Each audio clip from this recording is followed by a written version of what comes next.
Hi guys, so I'm here at PetSmart in Prospero, not far, about 45 minutes from where we live in Arlington. And the reason why we're here is because the dog rescue that took Cookie have every weekend they do an adoption for some of the dogs in their care, and Cookie was adopted. And he's over there. Actually, he's in a little crate. He's in a cage, waiting for the people who are adopting him to arrive and take him home. So he's had surgery now. Sadly, his leg couldn't be saved. We found out through some research that the actual injury to his leg occurred in 2018, and it was never properly seen to.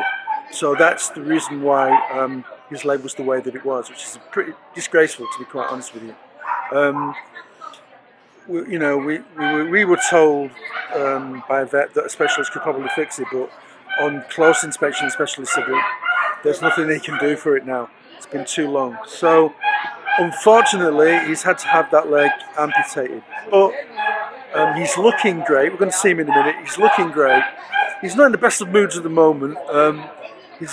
They nurtured him as at the same time as they amputated his leg, so it's a bit of a double whammy for poor Cookie. But so he's not in the best of moods. He's a little bit nervous at the moment. There's a lot of people around, a lot of other dogs around in cages. People are coming here and adopting these dogs.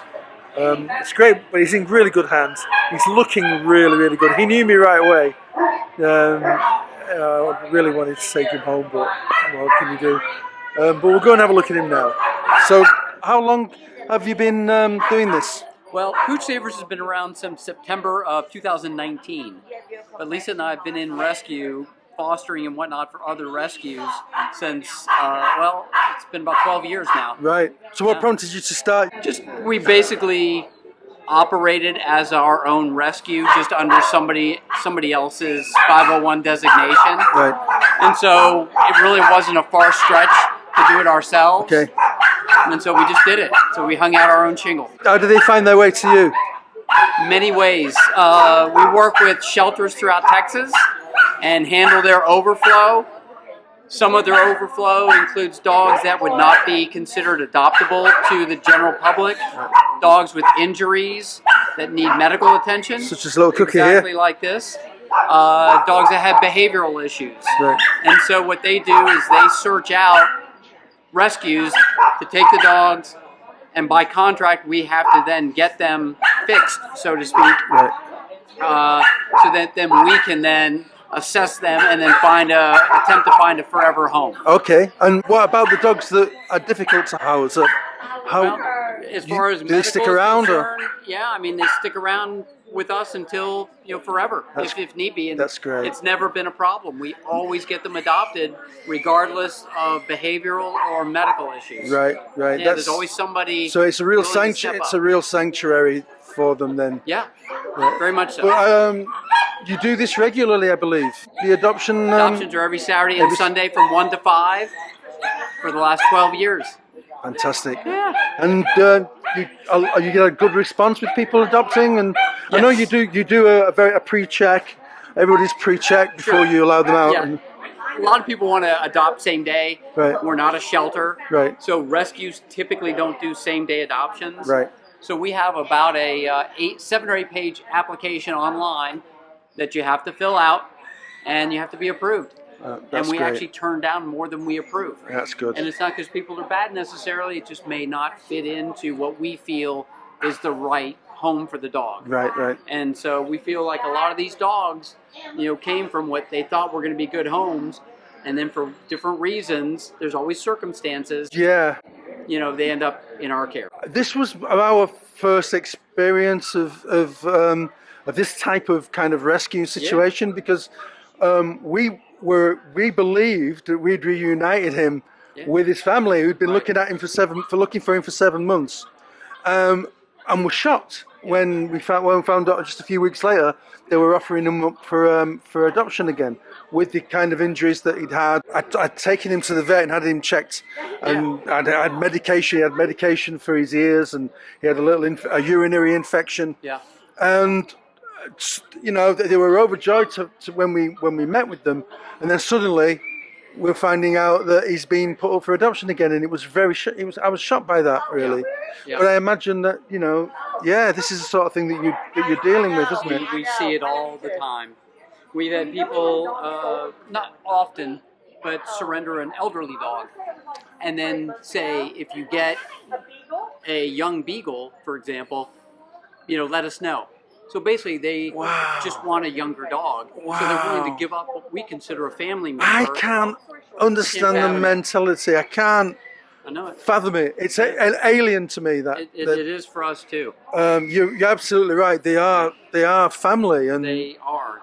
They're for good or for bad, and so that's why we take extra special care vetting applicants to make sure they're going into a responsible home. Right. Not just a safe environment, but a responsible home. Well, that's what we were saying. You know, I was explaining about our situation with our landlord, because we have 2 dogs already, but we was just saying, well, it's not going back right. to the people who claimed owned him but actually didn't. You know the story. But he had a collar on with a name that wasn't his. Wasn't responding to his name, bogus number. They actually tried to get him back, and we were saying, well, there's no way he's going back there just because of the state that he was in. Right. We would have taken him and said to the landlord, right, we'll move. Right. Right. Oh, we would have done that. But I'm so happy that he's in such great hands, and it's a shame that we couldn't save his leg. Today. Yeah, he's got a new home today. We couldn't save his leg, but it's for the best. It is. It is. And it's not going to hamper him. He's going to be able to get around fine. He's fantastic. He's got to go and see the dentist, though. Still got stinky breath, haven't you? Yeah. A little bit of stinky breath. So that will come up in about 2 weeks. Yeah. Yep. And he's neutered now, of course. So he's such a gentle guy, and I thought, you know, I would have problems on the roadside getting him to come to me, but he came to me immediately. It was so trusting, and I mean, we get dogs in so many different conditions. Some are highly fearful, and the dogs that are picked up by animal control that are fearful are often, they reach out to us to see if we'll take them. Right. Because they, you know, when they're afraid, they're either not approachable, and or they can be violent. Yeah, you know, they can act out in defense of themselves. Traumatized. Yeah. And it's sad because these are not feral dogs. No. These are domesticated dogs. They lived with somebody. They had a home. Yeah. And you know, now they're defensive for a reason. Yeah. Because they've been out on their own, having to fend for themselves. Which is unbelievable, isn't it? Oh, yeah. I mean, how they could. Yep. They could do that to such a. Well, I mean, we could wipe precious thing. We could wipe out overpopulations in one generation if people would spay and neuter and be responsible. Yeah. It is the responsible thing to do. Oh, absolutely. It is, absolutely is. But anyway, he's in really good hands. He's going to his new home today. Yeah. This is exciting, and oh, Cookie, I missed you so much, man. I missed you. I did. I was going crazy when Lydia told me that they didn't want you. I was like, what? How can anybody not want this little guy? Yeah. So they want him now once they see that he's all fixed up. And, right. Yeah, right. We've actually had that happen before. They surrender the dog. We don't want to pay the vet bills. Back up and so they want to adopt the dog for $200 after we spent $3,000. Yeah. Well, that ain't happening either. No. People like that don't deserve. No. I mean, I make no distinction between dogs and people. No, absolutely not. You know, you wouldn't do that to your child. Nope. Well, God bless you for what you do. Well, thanks for y'all's help too. Y'all have been great. There's Cookie in the sunshine. Where's he going to pee? He'll pee this way. Come on, pee this way.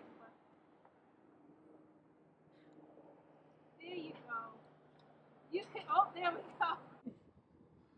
Oh, sweet baby. Yeah.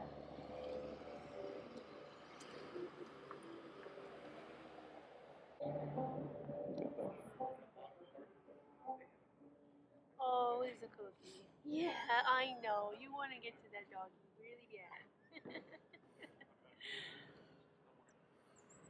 You're okay. Oh, he's crying now. He won't go back inside. Okay, go on. He Come won't. on. Hey, hey. There he is. There's the man. Cookie. There's the man. Name Cookie. Oh, he's such a good Not boy. Max. That's right. Or Teddy. Oh, That's Teddy. his name's Cookie. Yeah, he's a good boy. So Cookie's going to his new home today. Yep. And And unfortunately, it's not ours. it's but okay. I wish it was. Let's go. Let's get in the car and go. So you nick him. No. Oh. Cookie. I want to steal him, but I can't. No, baby. He's such a good boy. He's a very Brave boy. He's very brave, He's yes. very brave. He's been through a lot in the last 7 months.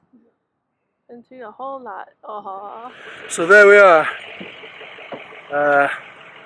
Cookie got adopted. Is that finally going to be his happy ending to the story? Well, we'll have to wait and see about that, won't we? They have our phone number, they have our contacts. If there is to be any more to the story, I'll definitely keep you posted and keep you updated. But you know, will we see him again? We don't know. We'll have to see. But in the meantime, he's been adopted. The surgery was good. He's looking good. He's walking around okay.